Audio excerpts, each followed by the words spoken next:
The lipids are arranged within the membrane. So membrane உள்ள வந்து lipids எல்லாம் இருக்குன்றாங்க with the polar head towards the outer sides. அதோட head வந்து outer வெளி பக்கத்துலயும் and the hydrophobic tail வந்து உள் பக்கத்துலயும் face பண்ணிருக்குன்றாங்க. So this ensures that the non-polar tail, the tail வந்து உள் பக்கத்துல இருக்குல்ல of the saturated hydrocarbon is protected from the aqueous environment. தண்ணியா இருக்க இடத்துல இருந்து அது காப்பாத்திக்கும் அப்படின்றாங்க. இது the tail part of the lipid. In addition to phospholipids, membrane also contains cholesterol. Phospholipid மட்டும் இல்லாம membraneல வரன இருக்கு cholesterol இருக்குன்னு சொல்றாங்க. Later, biochemical investigation clearly revealed that the cell membrane also possesses protein and carbohydrate. So biochemical investigation மூலமா நம்ம என்ன கண்டுபிடிச்சிருக்கோம்னா செல் மெம்பரேன்ல lipid மட்டும் இல்லாம அடிஷனலா என்ன இருக்குன்னா புரோட்டீனும் கார்போஹைட்ரேட் இருக்குன்னு கண்டுபிடிச்சிருக்காங்க. The ratio of protein and lipid varies considerably in the different cell types. Okay. So the ratio இவ்வளோ தான் இருக்கும் அப்படின்லாம் கிடையாது. ஒரு செல்லில் வந்து அதோட ratio protein to lipid ratio வந்து சேஞ்ச் ஆகும் அப்படின்றாங்க. For example in human beings the membrane of the erythrocyte membrane of the erythrocyte has approximately 52% protein and 40% lipids. So membrane of எரித்ரோசைட்டில் பார்த்தீங்கன்னா 52% ப்ரோட்டீனும் 40% லிப்பிட்ஸ் இருக்குன்னு சொல்லியிருக்காங்க. Okay, so depending on the ease of extraction membrane proteins can be classified as membrane ப்ரோட்டீனை வந்து நம்ம next கிளாஸிஃபை பண்ணலான்றாங்க. Depends on the ease of extraction, எவ்வளோ ஈஸியாக நம்ம எக்ஸ்ட்ராக்ட் பண்ண முடியும், எப்படிலாம் நம்ம எக்ஸ்ட்ராக்ட் பண்ண முடியும், அதை பேஸ் பண்ணி membrane proteins can B classified as integral and peripheral. So peripheral proteins lie on the surface of the membrane, while the integral protein are partially or totally buried in the membrane. So peripheral membrane எங்கே இருக்குன்னா வெளியில் மேலே இருக்கும். ஓகேவா, இது மெம்பரேனுக்கு மேலே இருக்குன்றாங்க. So peripheral proteins lie on the surface of the membrane, while the integral proteins are partially or totally buried in the membrane உள்ள இருக்கும்னு சொல்றாங்க. Okay, so this is the structure of plasma membrane. so integral protein பாருங்க membrane உள்ளே வந்து இருக்கு, so partially buried in the membrane.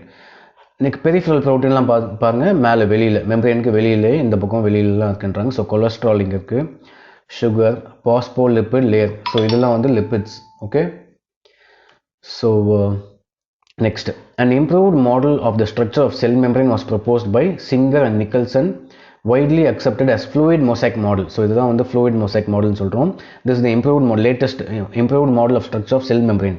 so cell membrane இப்படி தான் இருக்கும்ன்றது ஒரு ஸ்ட்ரக்சர் வந்து ப்ரோபோஸ் பண்ணிருக்காங்க. யாருன்னா அவங்களோட name Singer and Nicholson, widely accepted as fluid mosaic model. இது என்னன்னு சொல்றாங்க, fluid mosaic model. according to this, a quasi fluid nature of the lipid enables lateral movement of proteins within the overall bilayer. so இந்த lipidsலாம் வந்து உள்ள move ஆகும்னு சொல்றாங்க. quasi fluid nature of the lipid வந்து fluid மாதிரி இருக்கிறதுனால it can move அப்படின்றாங்க. okay, enables lateral movement of proteins within the overall bilayer. This ability to move within the membrane is measured as its fluidity. so உள்ள move ஆகிறதுனால அது நம்ம என்னன்னு சொல்லலாம், fluidity ன்னு சொல்லலாம். The fluid nature of the membrane is also important from the point of view of functions like cell growth. so அதை வச்சு நம்ம என்னெல்லாம் இது ஜட்ஜ் பண்ணலாம்னா we can see about the cell growth, formation of intercellular junctions, secretions, endocytosis, cell division. இதெல்லாம் வந்து நம்ம fluid nature of the membrane வச்சு நம்ம இதெல்லாம் கண்டுபிடிக்கலாம் அப்படின்றாங்க. ஓகேவா, எது கண்டுபிடிக்கலாம், cell growth, formation of intercellular junctions, secretions, endocytosis, cell division.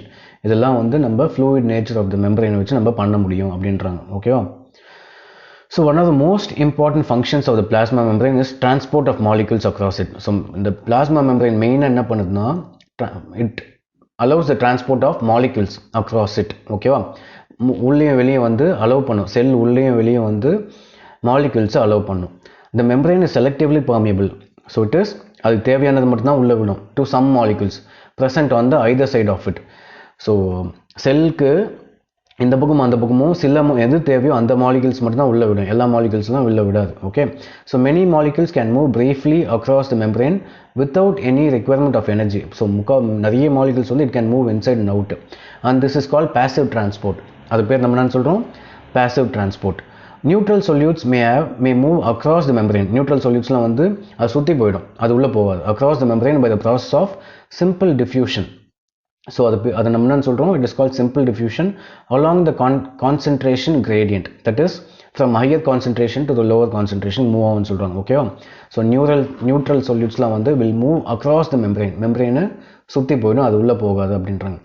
Water may also move across this membrane from higher to lower concentration. தண்ணியும் அதே மாதிரி தான் will move across this membrane. இது வழியாக போகாது, but from higher to lower concentration. தண்ணி எங்கே அதிகமாக இருக்கோ அங்கேருந்து எங்கே கம்மியாக இருக்கோ அங்கே போகுன்றாங்க. So movement of water by diffusion is called osmosis. ஓகேவா? இது இம்பார்ட்டன்ட் பாயிண்ட். ஸோ வாட்டர் உள்ளே எப்படி மூவ் ஆகுது? by process called osmosis.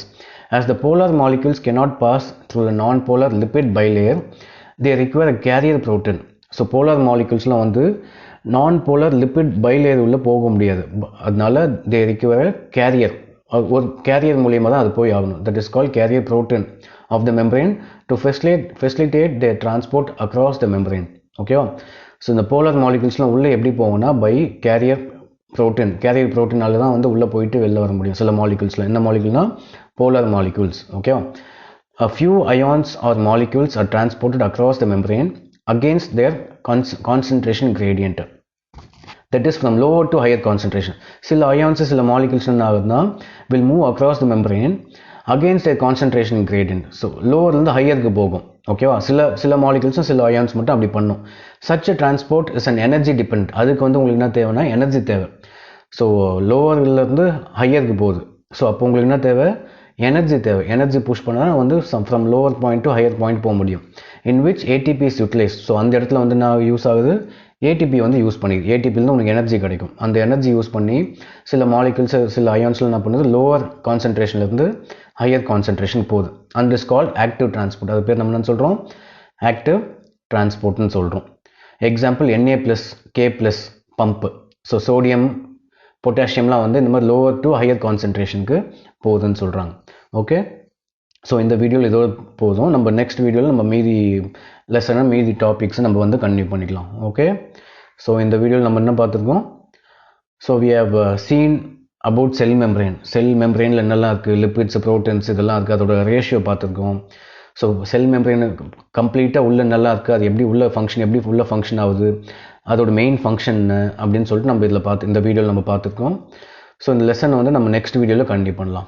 Okay, so thanks for வாட்சிங்.